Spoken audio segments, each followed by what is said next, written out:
नमस्कार, मैं हूं आपके साथ इश्तियाक अहमद और आप देख रहे हैं आर्या न्यूज। रुक करेंगे देश और दुनिया की तमाम खबरों की तरफ।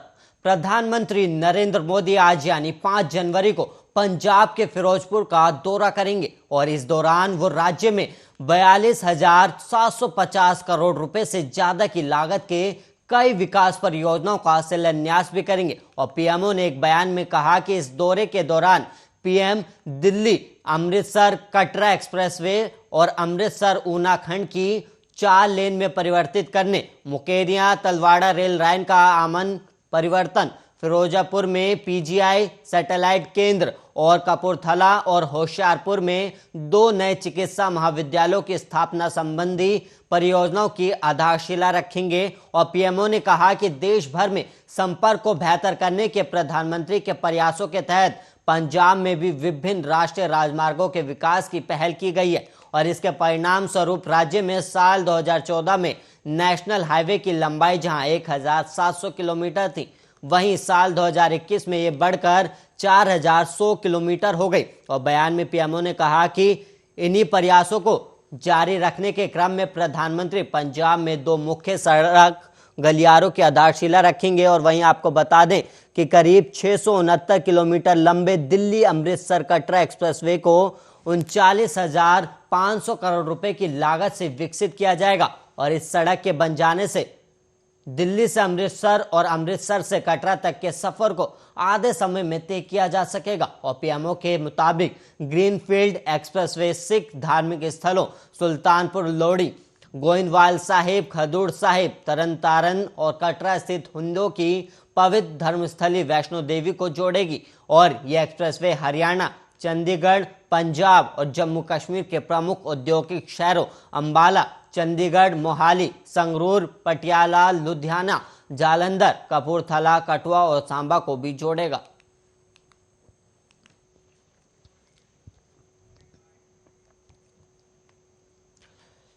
वहीं देश में जानलेवा कोरोना वायरस महामारी की रफ्तार बेकाबू हो रही है और साथ ही कोरोना के सबसे खतरनाक वेरिएंट ओमिक्रॉन के मामले भी तेजी से बढ़ रहे हैं। और देश में पिछले 24 घंटे में कोरोना वायरस के 58,097 नए केस सामने आए हैं और वहीं 534 लोगों की मौत हो गई। देश में अब तक कोरोना के ओमिक्रॉन वेरिएंट के 2,135 मामले सामने आ चुके हैं। और केंद्रीय स्वास्थ्य मंत्रालय की ओर से जारी किए गए आंकड़ों के मुताबिक देश में अब एक्टिव मामलों की संख्या बढ़कर 2,14,004 हो गई है। और वहीं इस महामारी से जान गंवाने वालों की संख्या बढ़कर 4,82,551 हो गई।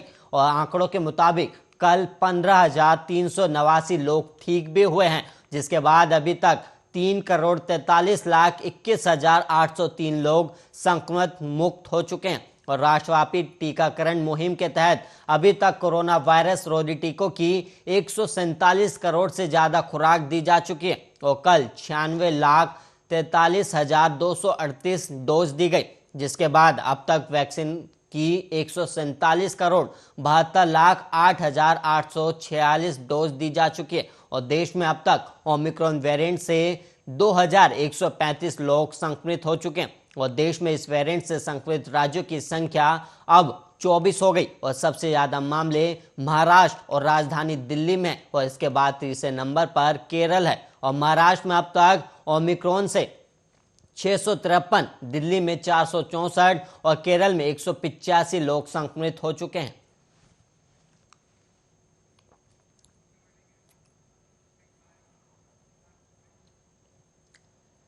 जहां एक तरफ देश भर में कोरोना के वायरस मामले जो हैं वो बढ़ रहे हैं और बिहार में भी कोरोना के बढ़ते मामलों को देखते हुए सरकार ने नई गाइडलाइन जारी की है और राज्य भर में रात 10 बजे से सुबह 5 बजे तक नाइट कर्फ्यू रहेगा। और एक बार फिर से सभी धार्मिक स्थल, cinema hall, shopping mall, club, swimming pool, stadium, gym, park और उद्यान को आम लोगों के लिए पूरी तरह बंद कर दिया गया है। और 8वीं तक के सभी स्कूल और कोचिंग संस्थान बंद कर दिए गए हैं और सभी दुकानें रात 8 बजे तक ही खुल सकेंगी।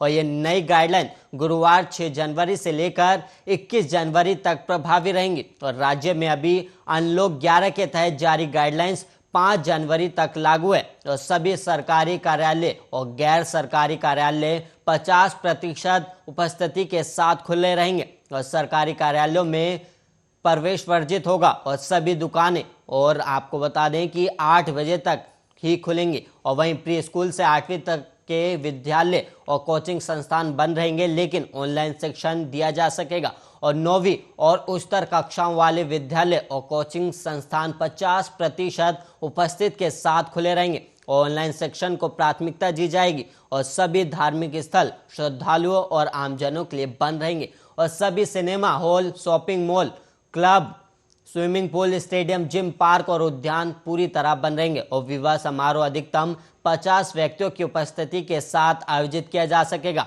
और इनमें डीजे और बारात जुलूस की इजाजत नहीं होगी। और विवाह की पूर्व सूचना स्थानीय थाने को कम से कम 3 दिन पहले देनी होगी। और अंतिम संस्कार श्राद्ध कार्यक्रम के लिए भी 50 व्यक्तियों की सीमा रहेगी। और रेस्टोरेंट्स और होटल के बैठने की कुल क्षमता के अधिकतम 50% उपयोग के साथ चलेंगे। और संबंधित प्रतिष्ठान सुनिश्चित करेगा कि उनके सभी कर्मी कोविड-19 का टीका ले चुके हों। और सार्वजनिक परिवहन में निर्धारित बैठने की क्षमता के 100% के उपयोग की अनुमति रहेगी। और परिवहन विभाग सुनिश्चित करेगा कि सार्वजनिक वाहनों में ओवर क्राउडिंग नहीं हो और सभी यात्रियों के लिए मास्क पहनना अनिवार्य किया गया है। और निजी वाहनों में और सार्वजनिक स्थानों और मार्गों पर पैदल चलने वालों के लिए भी हमेशा मास्क पहनना अनिवार्य होगा। और सभी प्रकार के सार्वजनिक और निजी प्रकार के सामाजिक, राजनीतिक, मनोरंजन, खेलकूद, शैक्षणिक, सांस्कृतिक और धार्मिक आयोजन 50% क्षमता और अधिकतम 50 व्यक्तियों की सीमा और कोविड-19 अनुकूल व्यवहार के अनिवार्य अनुपालन के साथ आयोजित किया जा सकेगा। और आयोजनों के लिए जिला प्रशासन की अनुमति अनिवार्य होगी। और सभी प्रकार के मेलों और प्रदर्शनी के आयोजन पर प्रतिबंध रहेगा।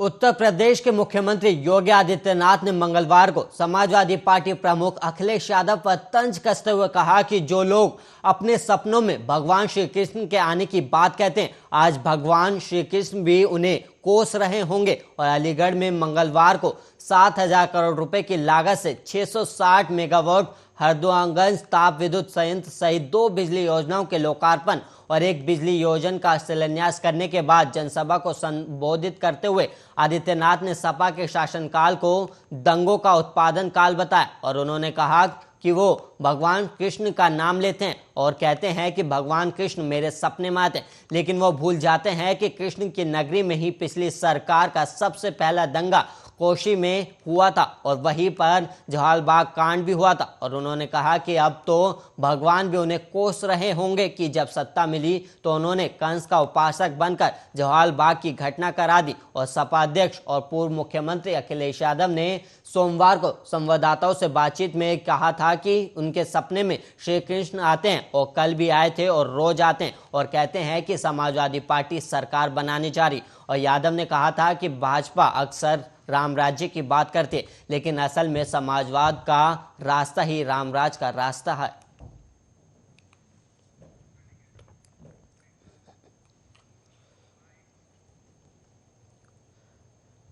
जम्मू कश्मीर के पुलवामा जिले के चांदगाम इलाके में सुरक्षा बलों और आतंकियों के बीच बुधवार की सुबह शुरू हुई मुठभेड़ में एक आतंकी ढेर हो गया और 2 या 3 आतंकी के अभी और यहां पर छिपे होने का अंदेशा जताया गया।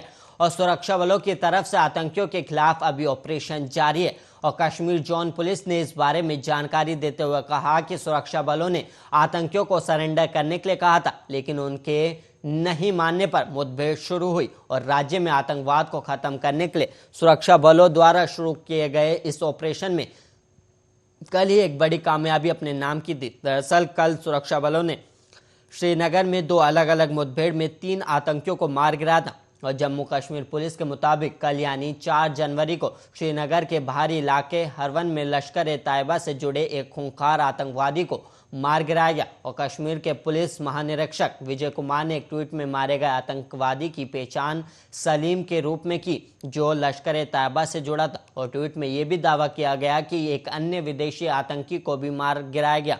और हालांकि बाद में कहा गया कि सिर्फ सलीम मारा गया। और सूत्रों ने बताया कि पाकिस्तानी आतंकवादी हाफिज भागने में सफल रहा, लेकिन उसे पकड़ने के लिए इलाके में तलाशी अभियान अभी जारी है और इसी अभियान के दौरान हाफिज को भी ढेर कर दिया गया।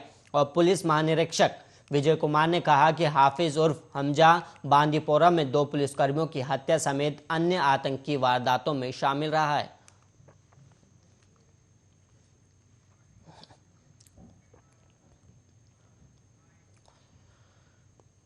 ब्रिटेन में भी ओमिक्रॉन संक्रमण के मामले रिकॉर्ड स्तर पर तेजी से बढ़ रहे हैं और देश में पहली बार कोरोना संक्रमण के 2 लाख से अधिक मामले सामने आए।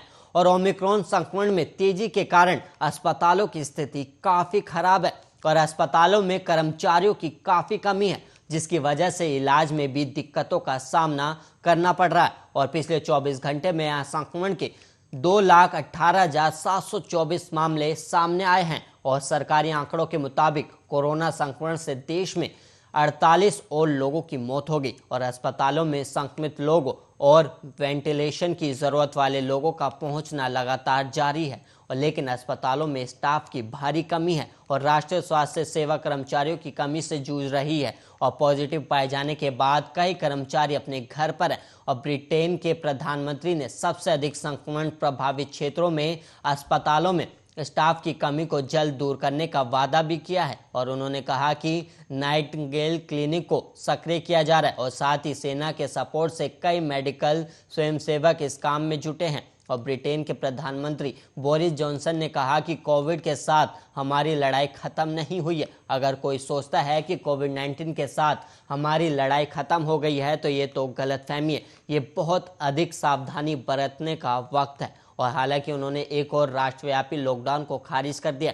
उन्होंने कहा कि लोग बूस्टर डोज और टीकाकरण ले रहे हैं। परिवहन नेटवर्क में स्टाफ की कमी से दिक्कतें आ रही, जिससे यात्रियों को सार्वजनिक अवकाश के बाद काम पर लौटने के लिए लंबे इंतजार का सामना करना पड़ रहा है। और पीएम बोरिस जॉनसन ने कहा कि परिवहन और खाद्य प्रसंस्करण सहित 1 लाख महत्वपूर्ण श्रमिकों के लिए रोजाना टेस्टिंग का एक नया कार्यक्रम ब्रिटेन को ओमिक्रॉन लहर से बाहर निकालने में मदद करेगा।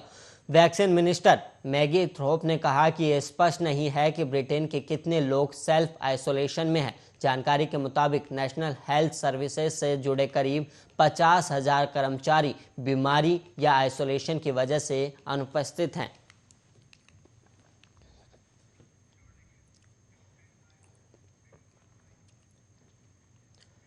देश में जिस वैक्सीन का अब तक बच्चों पर ट्रायल ही नहीं हुआ है, बिहार में 2 बच्चों को उसी वैक्सीन की डोज लगा दी गई है।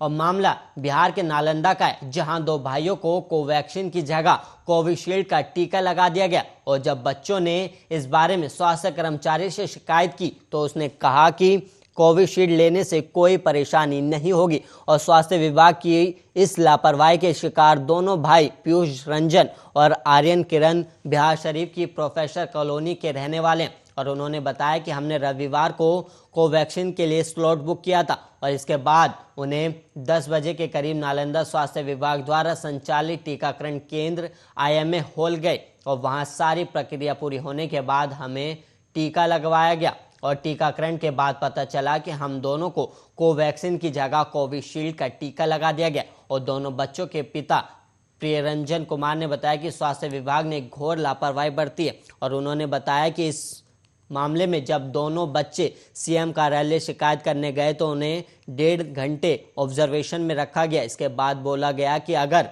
कोई परेशानी होगी तो उनके घर मेडिकल टीम भेज दी जाएगी। और अब उनके माता पिता को अनहोनी की चिंता सता रही और उन्हें डर लग रहा है कि उनके बेटों को कुछ हो ना जाए। और किशोर के पिता ने कहा कि एक तो वैक्सीन देने में लापरवाही बरती गई और दूसरा जो सर्टिफिकेट जनरेट किया गया है उसमें भी कोविशील्ड की जगह कोवैक्सीन ही दर्शाया गया। और पिता ने कहा कि स्वास्थ्य विभाग खुद को सुरक्षित और बच्चों को असुरक्षित करने में लगा है। जब हम लोगों ने इसकी शिकायत की तो अधिकारियों ने आनन फानन में टीका देने वाले दोनों कर्मियों को वहां से हटा दिया और इस पर क्या कार्रवाई हुई हमें नहीं पता। और वहीं CS डॉक्टर सुनील कुमार ने बताया कि उन्हें इस बारे में जानकारी मिली और टीका देने वाले कर्मी से स्पष्टीकरण भी मांगा गया।